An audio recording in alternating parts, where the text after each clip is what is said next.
excited na tayo makita natin ang Corregidor Island at saka El Fraile Island. Doon nalaglag ang ating sunglass sa kabilang losong. Bibili na lang tayo mga kapartner. Pagka ganitong intersection, pakiramdaman yan habang nasa kapatagan pa tayo. Enjoy muna tayo dito. Unang matinding ahon na ating kakaharapin. Kabila naman ito, kabundukan ng Bataan. Yan mga kapartner, nalaglag ang ating sunglass sa sobrang bilis ng ating lusong kanina at nadaan pa tayo sa lubak. Mahirap tayo huminto dito mga kapartner. Ang bibilis ng mga sasakyan. Pagka ganito mahirap makipagsapalaran. Hihinto bababa para kunin yung nahulog nating sunglass. Mahirap na mga kapartner.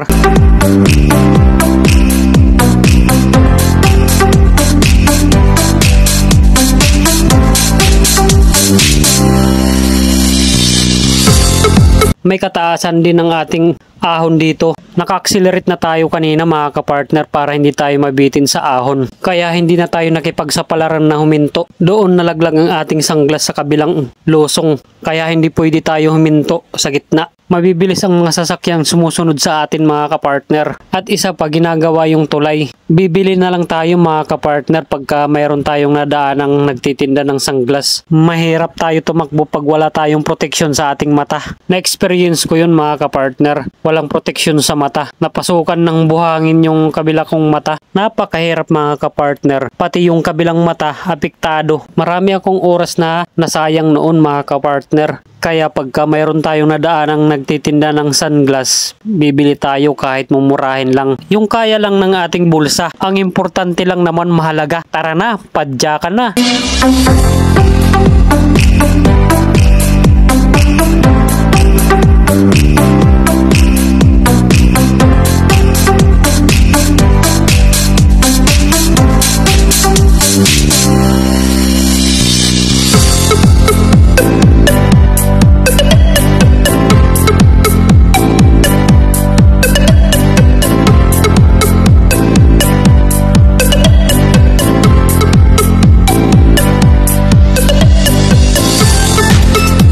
Mahirap talaga mag-rides pagka wala tayong protection sa mata. Tulad ngayon, mainit, masakit din sa mata.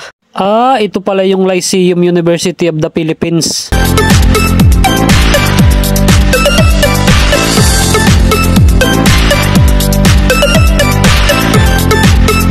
Malayo-layo pang ating lalakbayin mula dito sa kinaroroonan natin mga kapartner.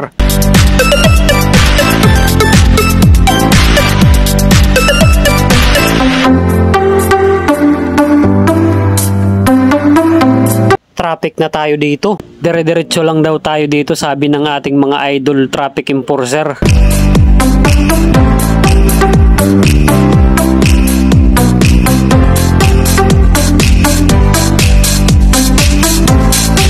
Ayun, may nakikita akong mga nagtitinda ng sunglass.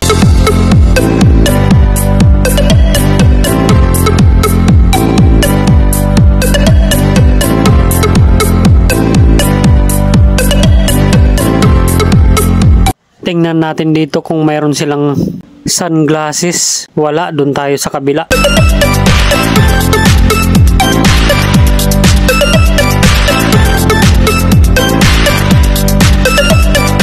Ayan, dito tayo magtatanong. May nakita akong maraming iba't ibang klaseng sunglasses.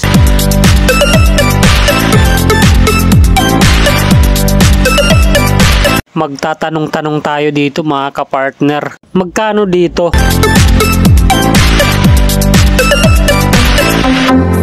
Ayan mga kapartner, ito yung napili natin. Halagang 60 pero natawaran natin ng 45. Pwede na to, pang samantala. Isusuot na natin kung okay na okay.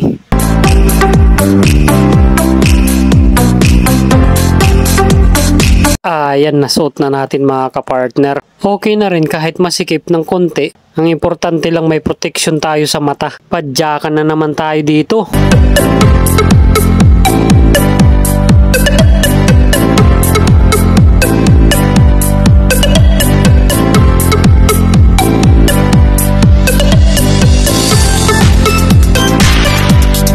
Ito yung pinaka-exciting sa lahat ng ating rides. Rolling ang ruta na ito. Okay na okay talaga ito sa mga nag-iinsayo. Chill ride lang tayo mga kapartner.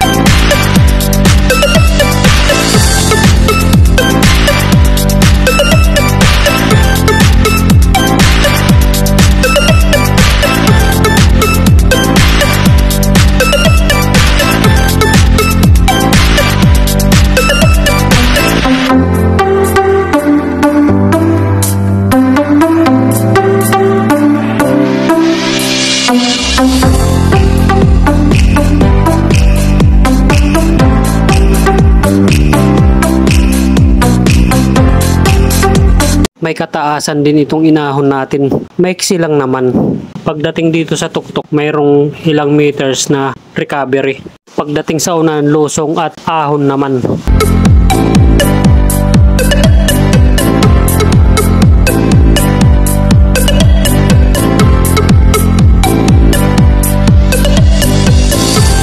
Yan mga kapartner, ahon na naman tayo dito. Hindi pa ito ang simula ng matitinding ahon. Kung baga, warm up pa lang ito. Ito din ang ruta na dinaanan natin noong nagkonso tayo mga kapartner. Ang ating ginamit noon mga kapartner, ang ating BMX.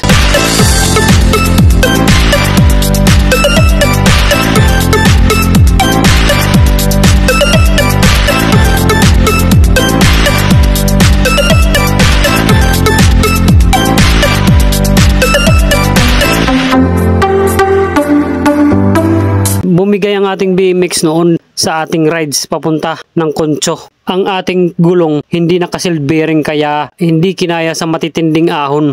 Inabot na tayo ng hating gabi noon sa pauwi. Pero napatakbo ko pa rin siya mga kapartner. Nang dahan-dahan makauwi lang tayo.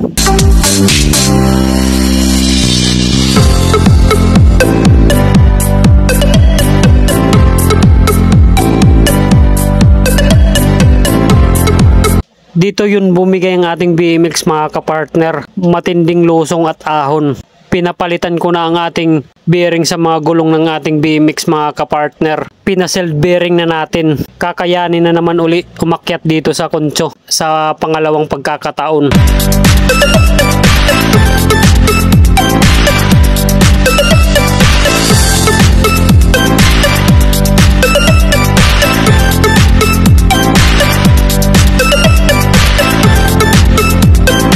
May kalayuan pang ating papadyakin mula dito sa ating kinaroroonan mga kapartner.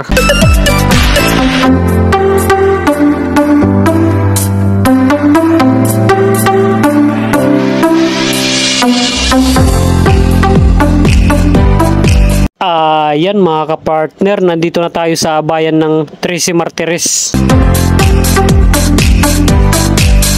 Yun o, bantayog ng 13 martir dito sa bayan ng Trece Martires. Makasaysayan din ang lugar na to noong unang panahon.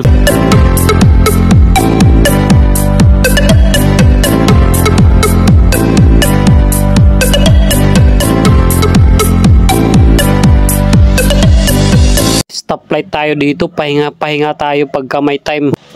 Yan mga kapartner, mayroon tayo dito nakasabay ng mga riders, mga naka-enduro, kagagaling lang siguro nila mag-trail sa kabundukan. Yan ang mga idol natin. Padyakan na naman tayo dito mga kapartner. Yan ang pangarap nating mga motor mga kapartner, yung kagaya ng enduro.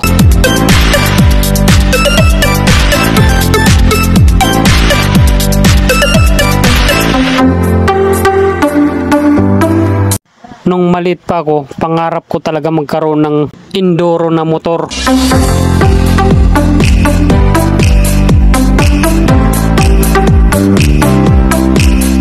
Sulit na sulit talaga mga kapartner itong ruta nating napili. Dito pa lang, solve na tayo.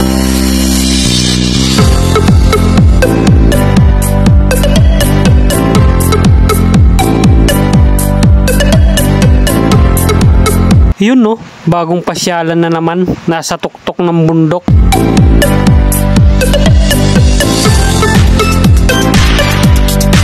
Under construction, pagka natapos yan mga kapartner, papasyalan din natin yan sa susunod na pagbalik natin dito. Ito yung pinakamagandang daan mga kapartner. Maraming puno sa gilid ng kalsada. Kahit na paakyat, okay na okay. Dahil sa preskong hangin ng ating malalanghap dito.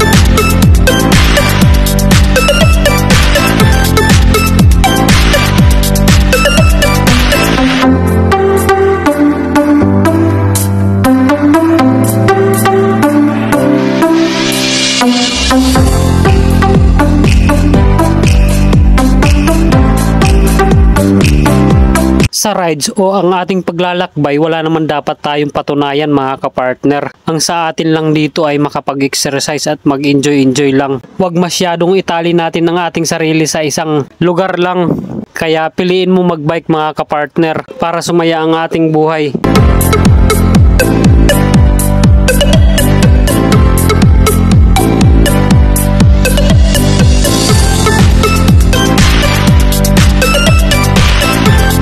Malapit-lapit na tayo mga kapartner sa pinaka-exciting part ng ating paglalakbay. Ayan mga kapartner, approaching to Naik na tayo. Nung unang umakyat tayo ng Kabyang Tunnel, dito din tayo dumaan. Excited na excited ako noon, akala ko malapit lang. Yung pala malayo at saka matitindi ang ahon. Hindi ko inalintana ang pagod at hirap ng ruta, basta ang goal ko makarating ng Kabyang.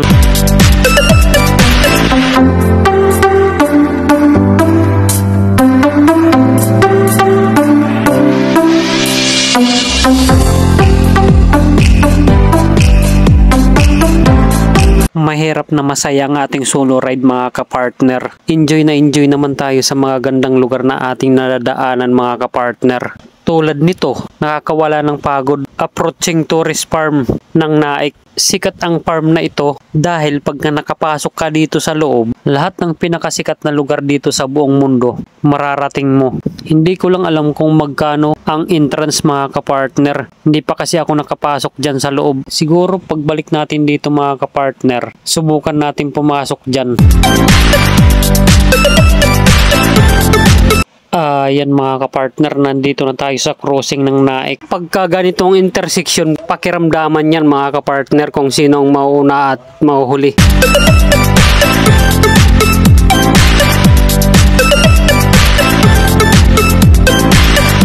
Yun no, mga bikers, galing yan ng Kabyang, pauwi na sila, ako papunta pa lang sa pinaka-exciting part ng ating paglalakbay. Malayo-layo pa at may ilang kilometers pa tayong tatakbuhin mula dito mga kapartner.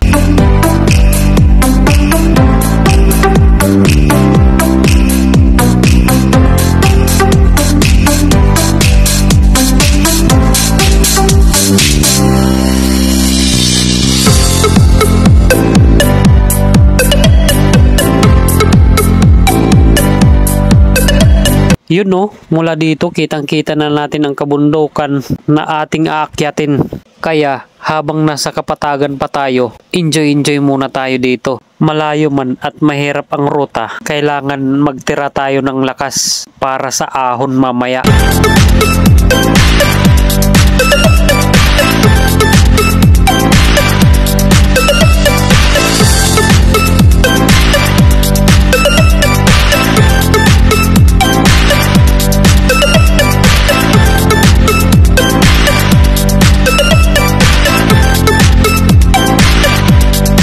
Approaching to Maragondon na tayo mga kapartner. Sa ating paglalakbay parang libro yan. May kanya-kanya tayong pahina. Minsan malungkot, minsan masaya. Ang importante yung pinaka-exciting part ng ating paglalakbay. Ang makarating sa iba't ibang lugar ng safe. Sarap mabuhay sa mundo. Huwag puro negatibo. Laging iisipin ang nagpapasaya sa lahat at sa atin. Enjoy life lang mga kapartner.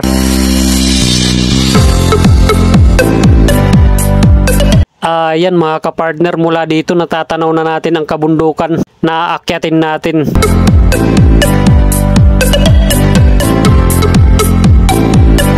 Chill ride lang tayo mga kapartner. Yung tamang takbo lang para hindi tayo maubusan ng lakas sa mga matitinding ahon mamaya doon sa kabundukan na yun. At magtira tayo ng lakas pa uwi.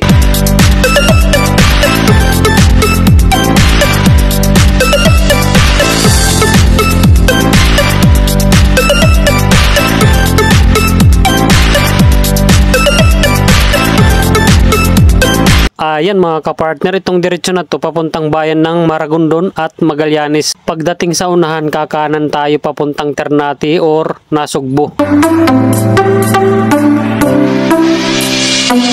Ayan mga kapartner, isipin pa rin natin na may marating tayo. Kahit marami mang hadlang at mga pagsubok na dumating sa atin, kailangan lang maging matatag at maging matapang sa tunay na karera ng buhay. Yun no, ang sarap talagang pumadyak ng pumadyak. Kung tulad nito ang ating dinadaanan, maraming punong malalaki sa gilid ng kalsada. Pagka ganito mga kapartner, nawawala ang pagod natin dito. Hindi matutumbasan ng anumang halaga ang ating rides ngayong araw. Ito ang passion natin sa buhay, ang makapag-exercise at magpapawis lang. Makarating sa iba't ibang lugar gamit lang ang ating bike at ito rin ang nagpapasaya sa atin.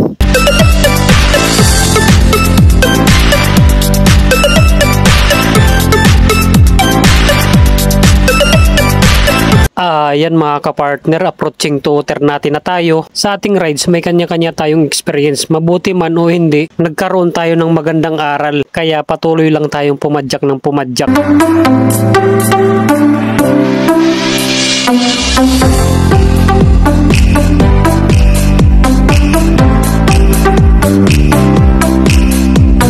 Approaching to Ternate Bridge na tayo mga kapartner. Dalawa ang daan dito mga kapartner. Itong isa, ito yata yung bagong gawa. Yung nasa baba, ang dating tulay.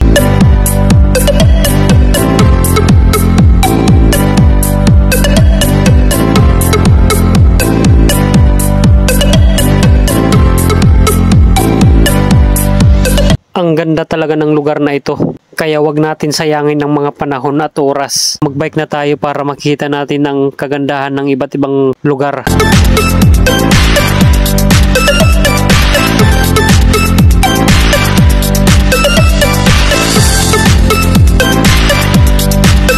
Hindi man tayo perpekto, basta may respeto. Go na tayo dyan. Mabilisan shoutout kay Pipi Ulala. May isang katanungan po siya nung nag-rides tayo papuntang Ternate Beach kung mayroon daw tricycle na bumibiyahe papasok. Mayroon naman ma'am, kaya walang dapat ipag-alala. Maraming bumibiyahe papasok papuntang beach.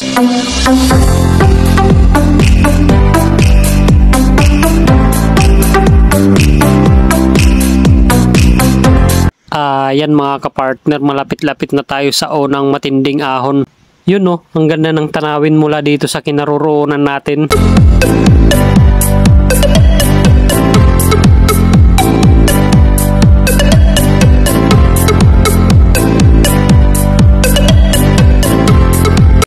Yan mga kapartner, ito yung unang matinding ahon na ating kakaharapin. Mapapasana all talaga tayo dito mga kapartner. Matarik agad dito sa unang ahon.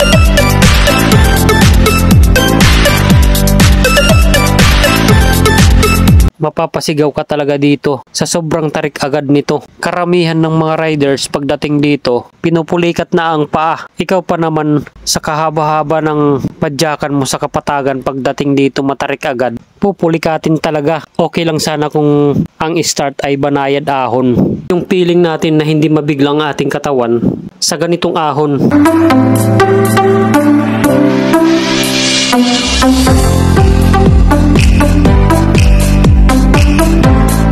Kailangan pagka ganitong ruta, may kunting ensayo tayo. Hindi biro ang mga ahon dito, tapos nakabike lang tayo.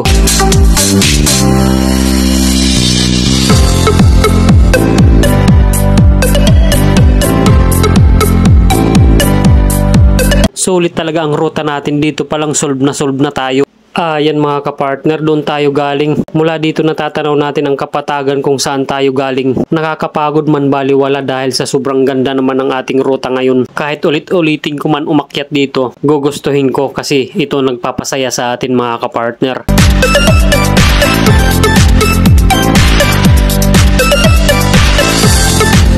Yun no, nandito na tayo sa taas ng bundok. Kitang-kita nga ang karagatan ng Manila Bay. Hindi pa ito ang pinakamataas na parte ng bundok. Meron pa silang tinatawag na Magnetic Road.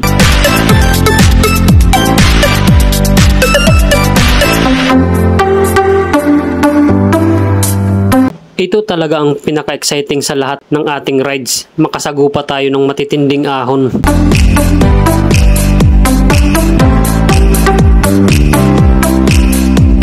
Yan mga kapartner, bago ang lahat napadaan tayo dito sa memorable na lugar kung saan nung unang umakyat tayo dito ay ang sapatos natin ay nasira dahil sa unang matinding ahon. At dito ko rin ginawa ng paraan ng ating sapatos kahit papano maisuot pa rin natin. Ganun pa man, hindi tayo sumuko. Ipinagpatuloy pa rin natin ang ating paglalakbay. Ang karagatan na nakikita natin ay ang Manila Bay. Kabila naman ito, kabundukan ng Bataan. So next ride, papunta naman tayo doon sa kabilang kabundukan. Yung papuntang Bataan. Padyakan na naman tayo dito mga kapartner. Natatanaw natin sa unahan mga kapartner, medyo makatikim tayo ng lusong. Siyempre pagka may lusong yan, may matinding ahon.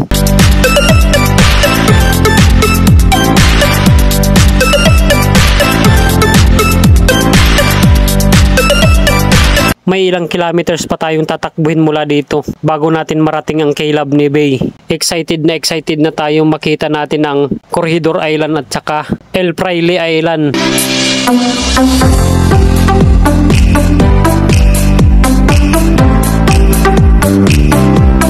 Ayan mga kapartner, approaching to Puerto Azul. Picture muna tayo dito tapos kunting pahinga para may lakas tayo mamaya sa matitinding ahon pa. Hindi ko lang alam kung anong taas nito mula sa sea level.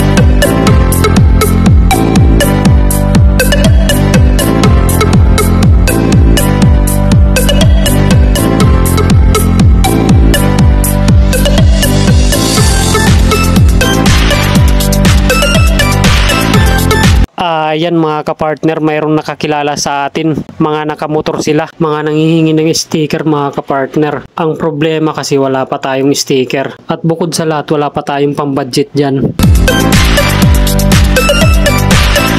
Padyakan na naman tayo dito mga kapartner. Samantalahin na natin habang maaga-aga pa ng konti para hindi tayo maabutan ng dilim dito sa kabundukan mamaya sa pagbalik. Okay lang maabutan tayo ng dilim basta nasa kapatagan na tayo mamaya. Pagka ganitong oras, bibihira na lang ang mga riders na nakikita natin o nakakasalubong natin galing sa taas. Lalong-lalo na yung mga nakakasabay natin paakyat dito, bibihira na lang. Ang karamihan, pauwi na. Yung mga nakasalubong natin kanina dun sa kapatagan pa lang, grabe ang bibilis nila mga kapartner. Parang ang ahon, ginagawa na lang nilang patag. Tayo, tamang takbo lang mga kapartner, hindi naman tayo kumakarera. Ang atin lang naman ay makapag-exercise at magpapawis.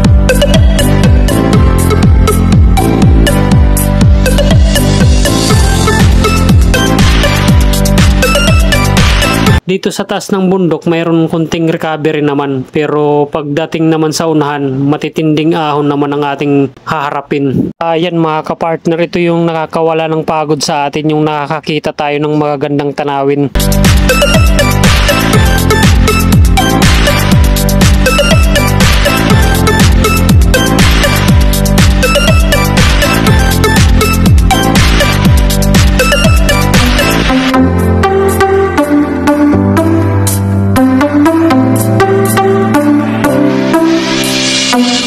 Mga kapartner, pagka ganito ang ating ruta, parang ginaganahan tayong pumadyak lang ng pumadyak. Busog na busog talaga tayo sa magagandang tanawin dito sa taas ng bundok.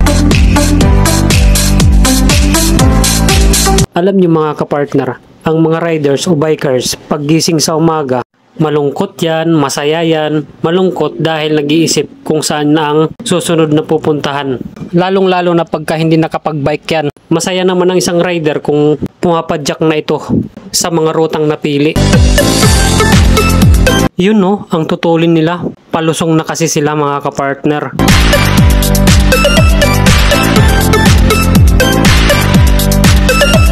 Sa bandang ito napakakunat talaga mga kapartner.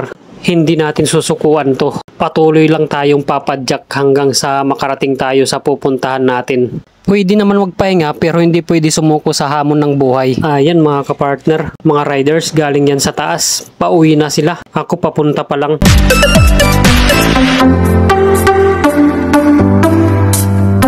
Mga kapartner, ganyan kasaya at kasarap ang magbike, lalo na pagka may kasama ka, may kwentuhan at may tawanan. Kahit matatarik ang iyong inaakyat, baliwala dahil may mga kasama tayong masasaya.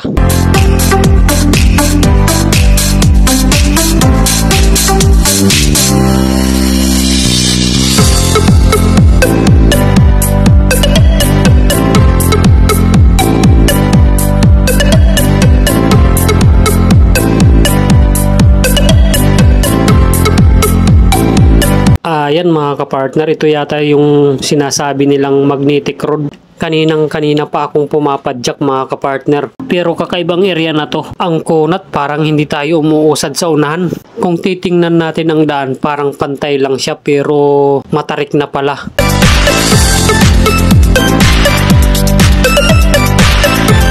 Yan mga kapartner, may mga monkey dito sa gilid ng kalsada. Mahirap tayo huminto mga kapartner, nang aagaw yan ng dala. At saka baka wala tayong maibigay, tayo naman ang pagdiskitahan, kagatin tayo, mahirap na. Kahirapan lang dito pag hinabol tayo ng mga unggoy sa sobrang dami nila. Maaabutan tayo ng maabutan dahil paakyat ito. Tulad noon, unang akyat ko dito, mayroong isang bikers, hinagawan ng bag. Yan mga kapartner, napahinto tayo dito dahil naubusan tayo ng lakas dun sa magnetic rod. Inom muna tayo ng buko para hindi tayo ma-dehydrate. Grabe talaga ang magnetic rod, tagaktak talaga ang pawis natin dun. Kailangan talaga uminom tayo kaagad ng tubig o di kaya buko.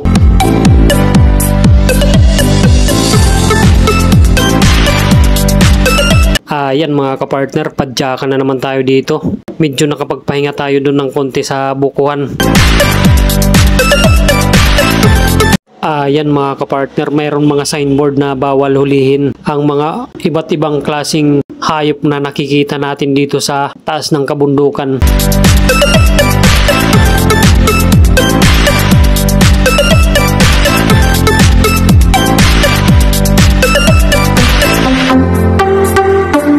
Yan mga kapartner, opisina ng DENR dito sa taas ng kabundukan. Kaya pala walang nagtatangkang magputol ng mga punong kahoy dito. Nandito pala ang opisina ng DENR dito sa tuktok ng bundok.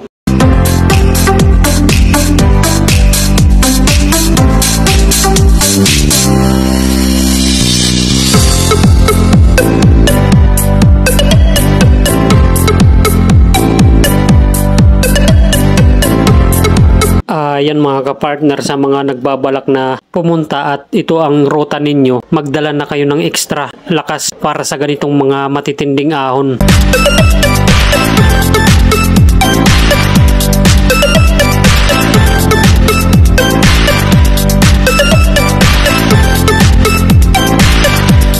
Dito sa tuktok ng bundok, mayroon naman din mga recovery area. Medyo makakabawi-bawi tayo, makakapag-recharge tayo ng lakas. Mga ilang meters ang haba. Kahit sobrang tirik ang sikat ng araw, ang ating temperatura dito ay malamig dahil nasa mataas na tayo ng parte ng bundok at makapal ang malalaking punong kahoy sa paligid.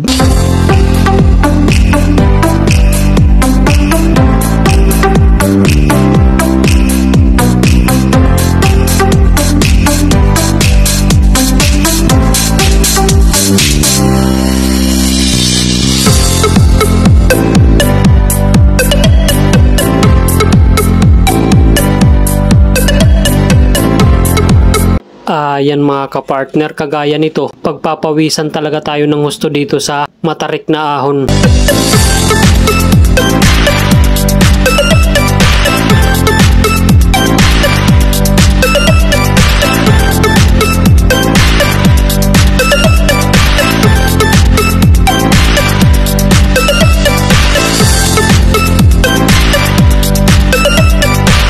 Yun no, may ilang kilometers na lang tayong tatakbuhin mula dito. Yung kaliwa papuntang Kebyang, didiretso lang tayo papuntang kay Labni.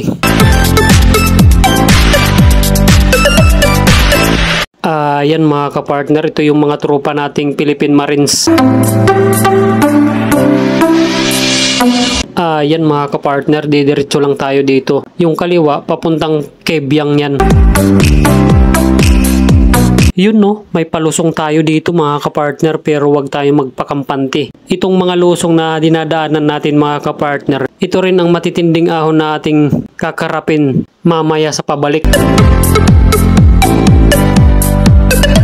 Chill ride lang tayo dito mga kapartner. Yung tamang takbo lang parang tayo. What?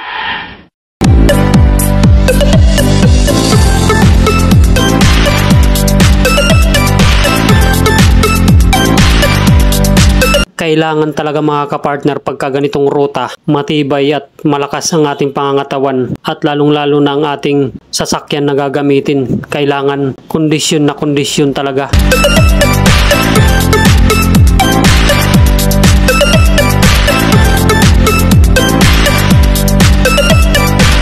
kailangan lang dito mga kapartner, pagka ganitong ruta, may mga dala tayong tools. In case na masiraan tayo na ang gagawa. Katulad nito, walang kabayan at walang gaanong sasakyan na dumadaan. Walang ibang tutulong dito kundi tayo lang.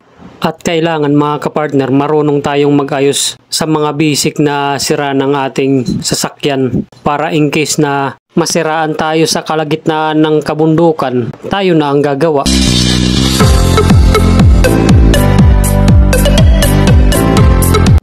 Yan mga kapartner, hindi natin alam kung malapit na ba tayo o malayo pa. Wala kasi tayong pagtatanungan dito kung nasaan na tayo banda.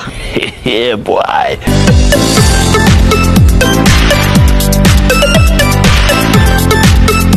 Mayroon din tayong mga idol na nagbibigay sa atin ng inspirasyon at motivation para gawin ang mga bagay na ikasisiyan ng ating sarili at ng ibang tao. Kahit na mabigat ang ating problema araw-araw, gawin nating magaan para ma-enjoy natin ang ating life.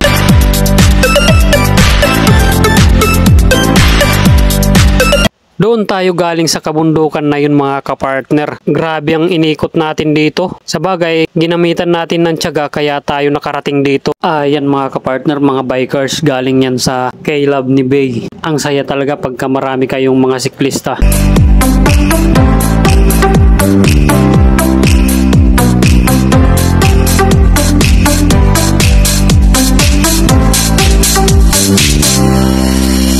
Yan mga kapartner, nandito na tayo sa Gregorio Lim, kampo ng ating mga tropa at mga idol nating Philippine Marines. Picture muna tayo dito mga kapartner at saka pahinga ng konti. Pagkatapos tatakbo naman tayo papuntang K-Love ni Bay. Meron pa tayong ilang kilometers na tatakbuhin mula dito. Mabilis yan, shoutout sa mga tropa nating nakilala kanina dito sa Camp Gregorio Lim.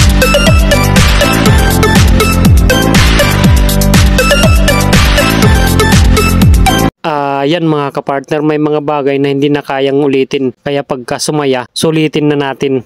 Napakaganda talaga ang ruta na to. Lalong-lalo na sa mga nag-iensayo at mga kumakarera. Pagka ganito ang ruta natin mga kapartner, kailangan magbaon na tayo ng extra lakas sa mga matitinding ahon at may natitirang lakas para sa pag-uwi. Hindi talaga tayo makakagamit dito ng ipinagbabawal na teknik. Dito talaga masusubukan ang lakas ng isang rider at ang tibay ng bike. Napakahirap pagka nasiraan tayo dito mga kapartner. Walang ibang tutulong kung hindi tayo lang.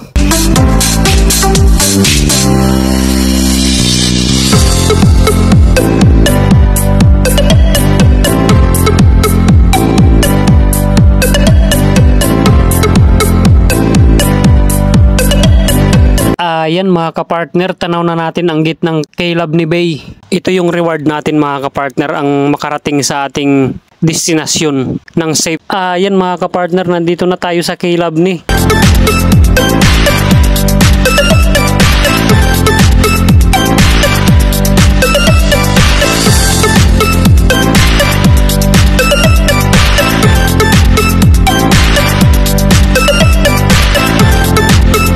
Ang ganda talaga ng ating kalikasan. Ito yung yaman na mayroon tayo dito sa ating bansa.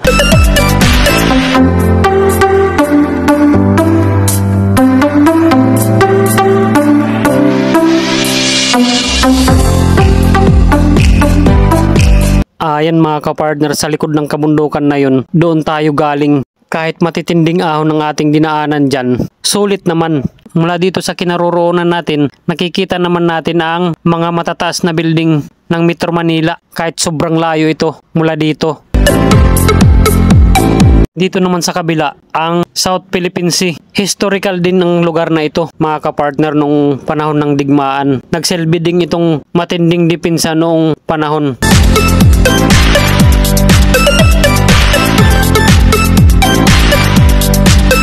Panalong-panalong ating temperatura dito mga kapartner. Sulit na sulit talaga ito pagka panahon ng tag-init.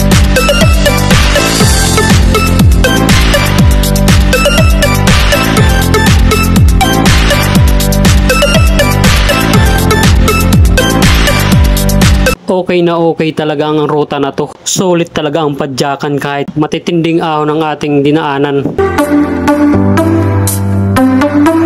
Yan mga kapartner, ito naman yung makasaysayang concrete island dito sa Pilipinas.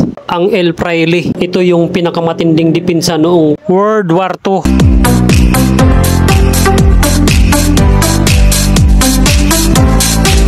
Dito naman sa kabila, ang Corregidor Island. Matindi din itong depensa noong World War II.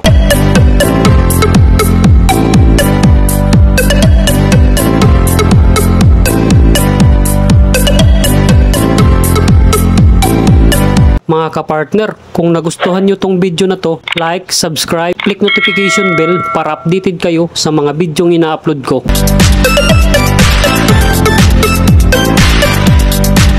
Kahit malayo, kitang-kita pa rin dito ang mga nagtataasang building sa Metro Manila.